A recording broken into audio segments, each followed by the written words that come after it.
ठीक है बेटा, टेबल के बेस पे साइन कॉस tan की जो वैल्यूज हमने देखा था 0 degree 30 degree 45 degree 60 degree 90 degree, उस पर बेस हमारी एक्सरसाइज है 8.2 की पहले क्वेश्चन का है क्या क्या करना पड़ेगा इसमें। इसमें कहता है इवेलुएट द फॉलोइंग पहले क्वेश्चन में, और पहले क्वेश्चन के कई पार्ट हैं जिसमें हमने फर्स्ट और थर्ड को भी पकड़ रखा है। फर्स्ट पार्ट क्या कहता है कि इवेल्युएट इसको sin 60 into cos 30 plus sin 30 into cos 60। ठीक है, तो हम टेबल की हेल्प लेंगे। sin 60 की वैल्यू हमने याद कर रखा था √3/2 था। क्या था? √3/2। और cos 30 की वैल्यू वही थी जो sin 60 की थी। 30 की नोट करने के लिए हमने कहा था उधर cos 60 से की जो sin 60 की जो वैल्यू होगी वही cos 30 की वैल्यू होगी। तो ये भी हो गया √3/2। sin 30 की वैल्यू 1/2 और बेटा cos 60 की भी वैल्यू 1/2। यहाँ कोई साइन नहीं है तो यहाँ क्या माना जाएगा बेटा? इनटू। क्या माना जाएगा? इनटू। यहाँ क्या माना जाएगा? इनटू। तो √3/2 इंटू √3/2 प्लस 1/2 इंटू 1/2। 2 को 2 से मल्टीप्लाई करेंगे 4 आया, √3 को √3 से मल्टीप्लाई करेंगे 3 आया। ये हो जाएगा हमारा 3/4। ये हो जाएगा 1 इंटू 1 1 2 इंटू 2 4 1/4। 3/4 प्लस 1/4। डिनोमिनेटर बेटा सेम है, 4 यहाँ है 4 यहाँ है, तो डिनोमिनेटर सेम हो जाएगा। न्यूमरेटर को प्लस कर लेंगे 3 प्लस 1 यानी 4/4 यानी 1। ठीक है, इसी सीक्वेंस में इसका थर्ड पार्ट करते हैं। सेकंड पार्ट आप कीजिएगा बेटा। ठीक है, कुछ नहीं करना है, हमको वैल्यूज रख करके सॉल्व कर लेना है। ठीक है, हमको बस एक्सरसाइज में हमारी क्या है, वैल्यूज की प्रैक्टिस हो जाएगी है कि किस एंगल का, किस पर्टिकुलर एंगल का साइन क्या होता है, कॉस क्या होता है, tan क्या होता है। अब देखो बेटा cos 45 और याद रखना बेटा sin 45 दोनों की वैल्यू सेम होती है और वो वैल्यू होती है हमारी 1/√2। ठीक है, ठीक। अब sec 30 की वैल्यू याद करने के लिए हमको cos का रेफरेंस लेना पड़ेगा। cos 30 का रेसिप्रोकल, और cos 30 होता है बेटा हमारा, cos 30 वैल्यू होती है √3/2। cos 30 वैल्यू क्या होती है? √3/2। तो ये हो जाएगा sec 30 हो जाएगा हमारा 2/√3। ठीक है ना? हमने किसका रेफरेंस लिया? cos का रेफरेंस लिया। सिमिलरली cosec 30, ठीक है, cosec 30 की वैल्यू लेने के लिए हमको साइन का रेफरेंस लेना पड़ेगा। क्यों? क्योंकि साइन का रेसिप्रोकल होता है और साइन 30 की वैल्यू होती है 1/2। तो cosec 30 की वैल्यू हो जाएगी बेटा 2/1। तो 2/1 लिख लेते हैं क्योंकि हमको उसको सॉल्व करने में थोड़ा सहूलियत हो जाएगी। ये हो जाएगा 1/√2 होल अपान √3 और 1 का एलसीएम आया √3। ठीक है, और 1 को 2 से मल्टीप्लाई करेंगे 2 आया, और √3 को 2 से मल्टीप्लाई करेंगे आ जाएगा 2√3। क्या आया बेटा? 2√3। ठीक है, अब इसको हम आगे सॉल्व कर रहे हैं। 1/2 आया, ये क्या आया बेटा? 1/2। इसका रेसिप्रोकल कर देंगे √3/2 प्लस 2√3। ठीक है, क्या गया बेटा? ये 1/√2 है। क्यों? 1/√2 है, ये 1/√2 हो गया। तो ये भी हो जाएगा हमारा 1/√2। ये मल्टीप्लाई का साइन लगा दिया हमने, √3 न्यूमरेटर में चला जाएगा और 2 प्लस 2√3 डिनोमिनेटर में आ गया। ठीक है, cos 45 की वैल्यू क्या? 1/2 लिख दिया। sec 30 की वैल्यू cos 30 का रेसिप्रोकल, cos 30 होता है √3/2, यानी हो जाएगा 2/√3। ये cosec 30 यानी sin 30 की वैल्यू होती है 1/2, तो cosec 30 हो जाएगी 2/1। ठीक है, न्यूमरेटर में हमने अभी कोई छेड़छाड़ नहीं किया है, 1/√2 लिखा रहने दिया। √3 और 1 का एलसीएम √3 आया, 1 को 2 से मल्टीप्लाई करेंगे 2 आएगा, √3 को 2 से मल्टीप्लाई करेंगे 2√3 आ गया। ठीक है, ये बेटा 2 प्लस 2√3। फिर 1/√2 हमने 1/√2 लिख लिया। इस अपान की जगह पर मल्टीप्लाई का साइन लगा दिया, √3/2 प्लस 2√3। तो ये हमारा कुछ तरीके से आ गया √3 अपान, अच्छा इसमें चाहो तो बेटा 2 कॉमन ले सकते हो, है 2√2, इसमें यदि हम इसमें से 2 बाहर निकालें तो ऐसे कर लो आप, ये क्या है, ये √2 है, इंटू 2 हमने बाहर निकाल लिया, यहाँ पे क्या बेटा 1 प्लस √3, ठीक है। तो ये अगले स्टेप में हो जाएगा √3 अपान 2√2 इन ब्रैकेट 1 प्लस √3, ठीक है। ये हो जाएगा 1 प्लस √3, ठीक है। ये हमारा आंसर हो गया। चाहे तो हम इसको यहीं छोड़ सकते हैं, चाहे तो इसको रेशनलाइज कर लें। 1 प्लस √3 को 1 माइनस √3 से ऊपर नीचे मल्टीप्लाई कर लेते हैं, तो ये क्या हो जाएगा √3 अपान 2√2 इन ब्रैकेट 1 प्लस √3। रेशनलाइज करेंगे तो बेटा क्या करेंगे, 1 माइनस √3 से ऊपर नीचे मल्टीप्लाई कर देंगे, ठीक है।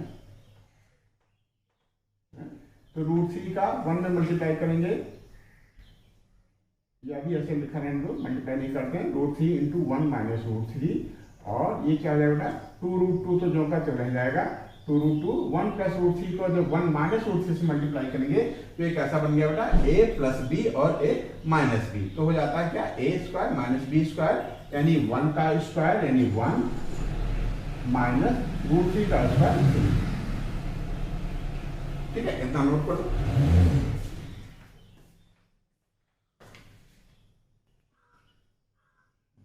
ठीक बेटा, हम लोगों ने क्या किया था, इसको रेशनलाइज कर दिया। रेशनलाइज का करने का कांसेप्ट क्या बेटा, ये जो साइन है ना इसका उल्टा साइन, यानी 1 प्लस √3 है तो 1 माइनस √3 से ऊपर नीचे मल्टीप्लाई कर दिया, 1 माइनस √3 से मल्टीप्लाई कर दिया, तो a प्लस बी और a माइनस बी, यानी a square minus B square, यानी 1 का स्क्वायर माइनस √3 का स्क्वायर 3 हो जाएगा, तो ये 1 माइनस 3 हो जाएगा, 2√2 जो करते हो √3 और 1 माइनस √3, ठीक है। इसको हमने यहाँ नोट कर लिया है, √3 इंटू 1 माइनस √3 अपान 2√2 इंटू 1 से 3 को माइनस करेंगे तो बेटा आ जाएगा -2, ठीक है। अब माइनस √3 इंटू, अब थोड़ा सा यहाँ थोड़ा सा गड़बड़ हो रहा था, क्या था ये माइनस है, ठीक है, तो इस माइनस को तो हमने यहाँ लिख लिया और इस 2 को 2 से मल्टीप्लाई किया 4 आ गया, और ऊपर भी हमने माइनस को कॉमन ले लिया है, यहाँ से माइनस को कॉमन ले लिया है, तो ये माइनस √3 था तो प्लस √3 बन गया, ये प्लस का 1 था तो ये माइनस 1 हो गया। अब ये दोनों हो जाएंगे प्लस की वैल्यूज, ये क्या हो जाएंगी प्लस की वैल्यूज हो जाएंगी। अभी थोड़ा सा ये इसमें थोड़ा सा और चेंज कर सकते हैं, रेशनलाइज करने के लिए हमको √2 को भी गायब करना होगा, तो हम क्या करेंगे ऊपर नीचे √2 से बेटा मल्टीप्लाई कर देते हैं, क्या कर देते हैं √2 से मल्टीप्लाई कर देंगे, तो √2 को जब √2 से मल्टीप्लाई हो जाएगा तो 2 आ जाएगा और 4 2 जा 8, हमारा डिनोमिनेटर में आ जाएगा 8, ठीक है।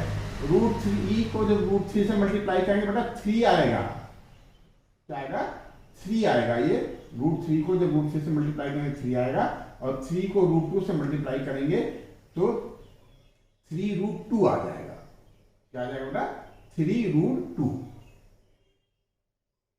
ये 3√2 आ जाएगा, ठीक है। √3 को 1 से मल्टीप्लाई करेंगे तो √3 आएगा, और √3 को 2 से मल्टीप्लाई करेंगे तो √6 आ जाएगा, माइनस √6, ठीक है। ये 3 हो गया, 3 को √2 से मल्टीप्लाई करेंगे तो 3√2 आ जाएगा, और 3 है ये, √3 को 1 से मल्टीप्लाई करेंगे √3 आया, और √3 को √2 से मल्टीप्लाई करेंगे तो √6 आ जाएगा, ठीक है। बस ये आंसर हमारा आ जाएगा, ठीक है, नोट कर लेते हैं।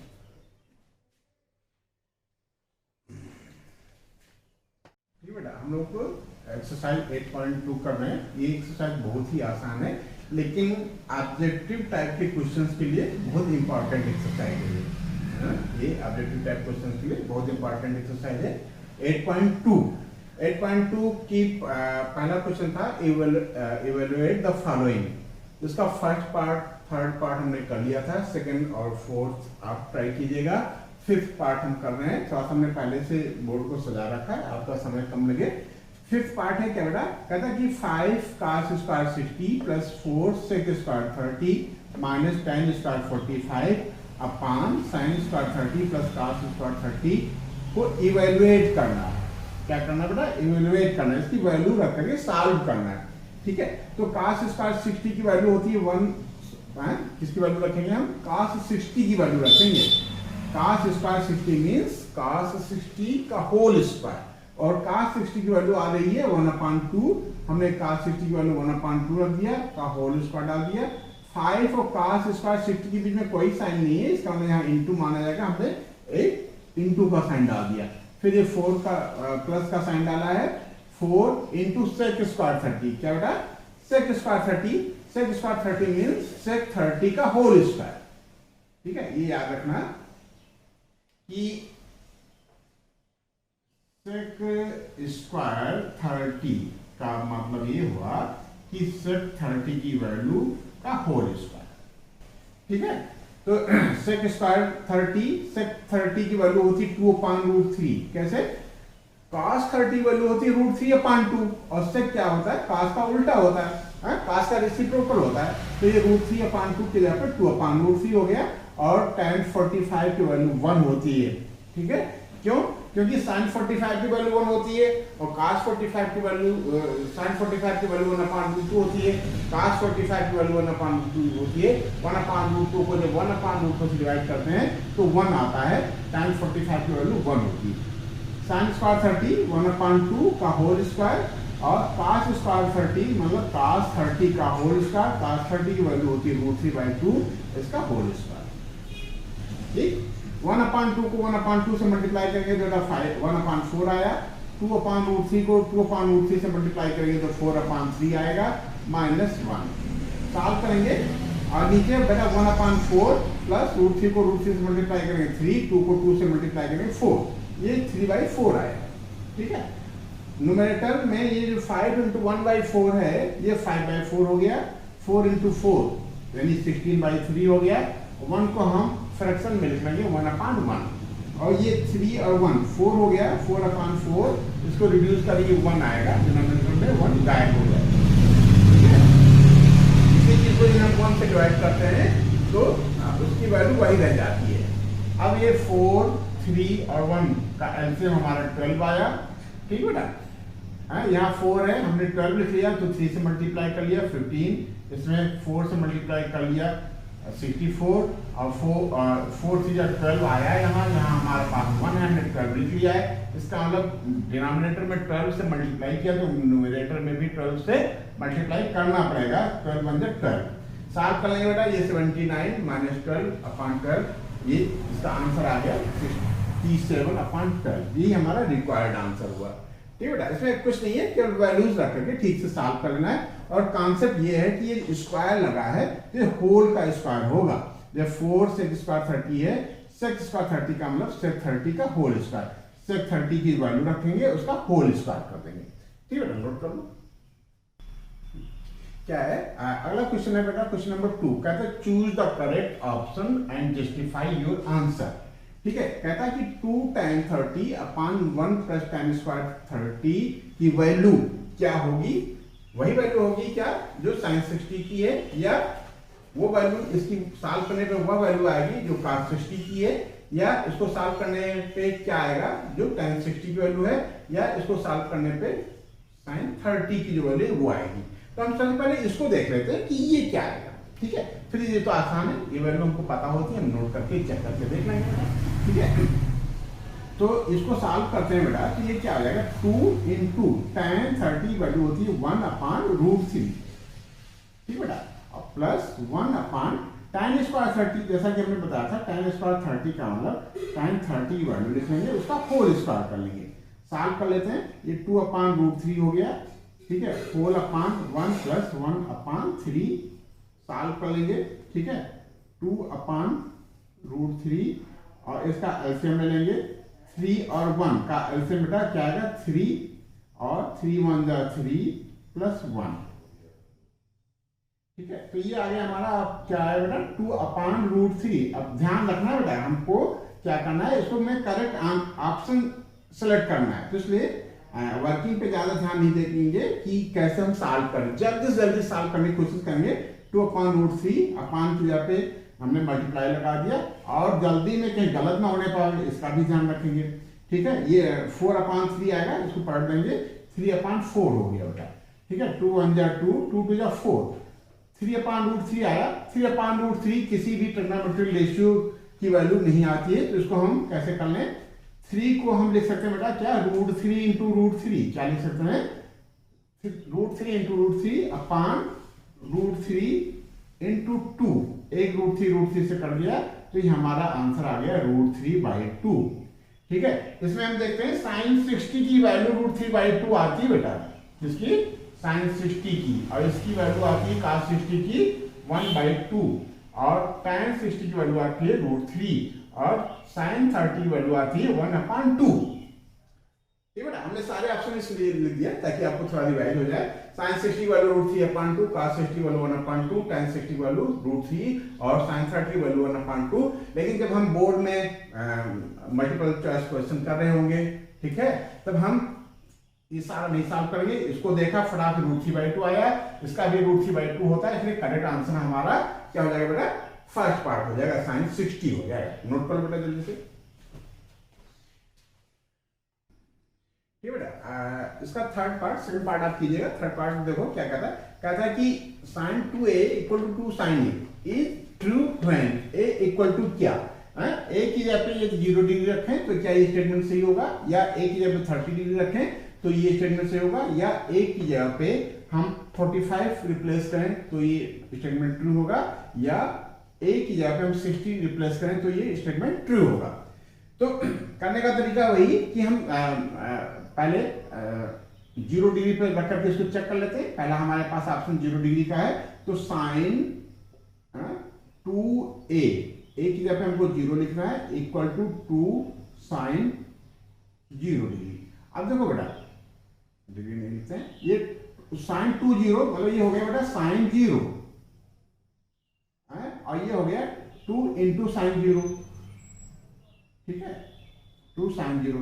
अब sin 0 की वैल्यू, sin 0 डिग्री की वैल्यू क्या होती है बेटा, 0, और 2 इंटू 0, तो 0 इक्वल टू 0, इसका मतलब ये स्टेटमेंट हमारा इस ऑप्शन के लिए करेक्ट हो गया। यदि इस पे ना आता तो हम 30 डिग्री यहाँ रखते हैं, एक की जगह पे, इस पे भी ना आता तो हम 45 डिग्री रखते हैं। यदि ये स्टेटमेंट हमारा जिस एंगल पर ट्रू हो जाता है वही हमारा ए की वैल्यू हो जाती है। नोट कर लो बेटा। ठीक है बेटा, थर्ड क्वेश्चन है, कहता है कि if tan a plus b equal to √3 and tan a minus b equal to 1/√3, find a and b। ठीक है, और क्या कहता है कि a is greater than b। ठीक है, और ये भी कह रहा है कि a plus b जो है वो क्या है, 0 से बड़ा है, दो एंगल का सम a plus b 0 से बड़ा है, और 90 डिग्री के या इक्वल है या 90 डिग्री से छोटा है। ठीक है, तो इसको नोट कर लेते हैं बेटा। अच्छा, क्वेश्चन नंबर 2 में 2 पार्ट हैं, वो बच्चे गए थे, उनको आप लोग कीजिएगा। ठीक है, वो आपके लिए था। क्वेश्चन नंबर 3 में ये हम नोट करते हैं, गिवन है बेटा क्या, tan क्या a plus b equal to √3। ठीक है, तो अब हम यहाँ क्या करेंगे, √3 की जगह पे tan की वह वैल्यू लिखेंगे जिसका tan √3 आता है। तो हम क्या लिखेंगे इसको, tan a plus b equal to बेटा किस एंगल का tan 30 डिग्री आता है, √3 आता है, tan 60 की वैल्यू आती है बेटा, किसकी, tan 60 डिग्री की। ठीक है, तो √3 की जगह पे हमने tan 60 लिख लिया। अब देखो tan a plus b equal to tan 60 degree, तो tan को यदि हम निगलेक्ट कर दें तो a plus b equal to आ गया हमारा 60 डिग्री। ठीक है, एक इक्वेशन हमारी ये आ गई। और सिमिलरली क्या गिवन है बेटा, tan a minus b, क्या गिवन है, tan a minus b equal to 1/√3। वही तरीका इसमें भी अपनाएंगे, tan a minus b equal to क्या बेटा, 1/√3 किसकी वैल्यू होती है, 30 डिग्री की, tan 30 डिग्री, tan 30 डिग्री। ठीक है, तो a minus b equal to हो गया हमारा 30 डिग्री। ठीक है, तो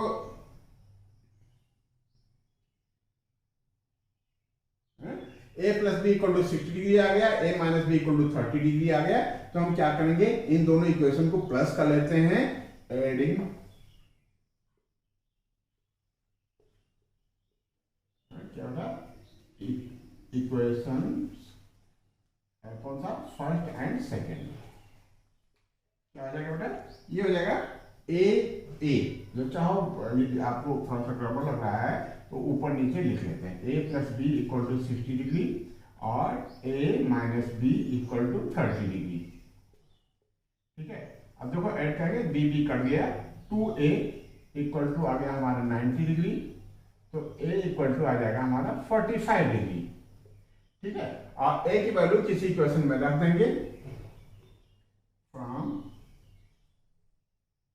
इक्वेशन फर्स्ट ए हमारा 45 आ गया है, b की जगह पे b लिखा रहने थे इक्वल टू 60 डिग्री, तो b इक्वल टू हमारा आ गया 60 minus 45 degree equal to 15 degree. कितना बेटा, 15 डिग्री। तो हमारा सोल्यूशन आ गया, हमारा आंसर आ गया, जो ए है एंगल ए वो कितना डिग्री है बेटा, 45 डिग्री, और बी हमारा जो है वो 15 डिग्री। ठीक है, ये नोट कर लो। ठीक है, हम फिर बता दे रहे हैं कि एक्सरसाइज 8.2 ऑप्शनल क्वेश्चंस के लिए, मल्टीपल चॉइस क्वेश्चन के लिए बहुत इंपॉर्टेंट है। फर्स्ट सेमेस्टर में जो हम लोगों का नवंबर में एग्जाम होने वाला है उसके पॉइंट ऑफ व्यू से एक्सरसाइज 8.2 बहुत ही इंपॉर्टेंट है, तो इस तरीके से इसको करेंगे। ठीक है, इस एक्सरसाइज 8.2 का लास्ट क्वेश्चन है 4, कहता है स्टेट वेदर ट्रू और फॉल्स, जस्टिफाई योर आंसर। ठीक है, तो अभी तो हमको जस्टिफाई करना है, ठीक है, लेकिन जब हम ऑप्शनल क्वेश्चन अटेंड करेंगे तो हमको केवल ट्रू और फॉल्स पे टिक करना है कि कौन सा ट्रू है कौन सा फॉल्स। ठीक है, अब जैसे पहला पार्ट है, कहता है sine A plus B equal to sine A plus sine B. तो ये बेटा क्या है, ये फॉल्स होगा। क्यों? क्योंकि ये बता रहा है कि साइन ए प्लस बी को sine A into plus sine B लिखने का मकसद ये है कि sine into A, sine A हो गया, प्लस का साइन लगाया, sine into B, sine B हो गया, जबकि ट्रिग्नोमेट्रिकल रेशियो में ये कॉन्सेप्ट नहीं आता है। ये ठीक है, और हम एंगल रख करके भी चेक कर सकते हैं बेटा, यदि हम ए की जगह पे 30 लिखें और बी की जगह पे 60 लिखें, ध्यान रखेंगे कि हम वही वैल्यूज रखेंगे जिसकी वैल्यू हमको आती है। ठीक है, तो ये जब इसको चेक करें तो साइन क्या बेटा 30 प्लस 60 पे हम चेक कर रहे हैं। ठीक है, तो ये आएगा इसके हिसाब से साइन 30 प्लस क्या बेटा साइन 60, साइन 60 डिग्री। ठीक है, ये तो हो गया साइन 90 डिग्री, और ये हो गया साइन 30 की वैल्यू क्या होती है 1/2, और साइन 60 वैल्यू होती है √3/2, और साइन 90 की वैल्यू होती है 1, तो 1 नॉट इक्वल टू 1 प्लस √3/2। इसका मतलब ये स्टेटमेंट रॉन्ग है। ठीक है बेटा, तो ये हम देखते देखते बता देंगे। जब हम मल्टीपल चॉइस क्वेश्चन कर रहे होंगे तो बस हमारा एक होगा, ये हमको जस्टिफाई नहीं करना है, वहां हमको ये ट्रू और फॉल्स पे ट्रिक करनी है, या हमको करेक्ट ऑप्शन चूज करना है। तो उस हिसाब से ये हम उसको क्या बता देंगे बेटा, ये फॉल्स है। क्या है बेटा, ये फॉल्स है। ठीक है, ये अलजेब्रिक की तरीके से नहीं यूज होगा कि sine into A, sine A plus sine into B, sine B, ऐसे नहीं होगा। ये ट्रिग्नोमेट्रिकल रेशियो है, वैल्यूज रखने पर भी हमने पाया कि ये फॉल्स है। कहता कि the value of sine theta increase as theta increases, ये स्टेटमेंट बेटा ट्रू है। क्यों? हमने पाया कि साइन 0 डिग्री की वैल्यू, साइन 0 डिग्री की वैल्यू क्या होती है 0, but value of sine 30 degree equal to 1/2। तो ये 0 से यदि 30 डिग्री हो गया तो वैल्यू भी हमारी 0 से 1/2 हो गई। फिर साइन 90 की वैल्यू होती बेटा हमारी 1। ठीक है, 30 डिग्री से यदि हम 90 डिग्री पे जाते हैं तो 1/2 से 1 हो जाता है। इसका मतलब ये हुआ कि the value of sine theta increase as theta increase, statement is true. ठीक है, अगले पार्ट के लिए बेटा, अगले पार्ट में क्या है, अगला है the value of cos theta increase as theta increase. ये बेटा फॉल्स होगा। कैसे? तो cos की वैल्यू होती है 1 और cos 90 डिग्री की वैल्यू होती है 0। तो 0 पे 1 था और 90 पे 0 हो गया। इसका मतलब ये यदि ये बढ़ा, ठीक है, ये इंक्रीज किया तो ये बेटा डिक्रीज कर गया, ठीक है, ये डिक्रीज कर गया, ठीक है, ये 1 से 0 हो गया। इसका मतलब ये स्टेटमेंट हमारा फॉल्स है, ठीक है। कहता sine theta equal to cos theta for all values of theta, ये बेटा क्या है, ये हमारा फॉल्स है। क्यों फॉल्स है? क्योंकि सभी वैल्यू के लिए दोनों वैल्यू इक्वल नहीं होती है। किस वैल्यू के लिए इक्वल होती है? 45 के लिए sine 45 degree equal to cos 45 degree. क्यों? क्योंकि दोनों की वैल्यू हमारी 1/√2 होती है, ठीक है। तो वह कौन सा एंगल है जिसके लिए दोनों की वैल्यू सेम होती है? वो 45 है। उसके अलावा किसी एंगल का साइन और कॉस दोनों इक्वल नहीं होता। स्टेटमेंट हमारा कहता है कि sine theta equal to cos theta for all value of theta. इसका मतलब ये हमारा स्टेटमेंट क्या है बेटा? फॉल्स है। सभी वैल्यू के लिए ट्रू नहीं है। Sine theta equal to cos theta true केवल है 45 डिग्री के लिए, और ये कह रहा है फॉर ऑल वैल्यू। इसका मतलब ये स्टेटमेंट हमारा फॉल्स है, ठीक है। अगला पार्ट है बेटा, क्या कहता है? कहता है cot A is not defined for A equal to 0 means cot 0 degree की वैल्यू हम चेक करें क्या आता है। cot 0 डिग्री की वैल्यू क्या आती है? tan 0 डिग्री की जो वैल्यू होती है उसका रेसिप्रोकल tan 0 की वैल्यू होती है, क्या होती है बेटा? tan 0 की वैल्यू होती है 0। तो ये 1/0 हो गया। अब 1/0 हमने बताया था कि ये डिनोमिनेटर में 0 आता है। कहाँ? डिनोमिनेटर में 0 आता है तो वैल्यू नॉन डिफाइंड हो जाती है, यानी इनफिनाइट हो जाती है। इसका मतलब ये स्टेटमेंट हमारा क्या होता है? ट्रू है, ठीक है। तो इस तरीके से ये क्वेश्चन कंप्लीट हुआ, ये एक्सरसाइज कंप्लीट हुई बेटा। ये जो नंबर में एग्जाम होने वाले हैं उसके पॉइंट ऑफ व्यू से ये एक्सरसाइज बहुत ही इंपॉर्टेंट है, नोट कर लो बेटा।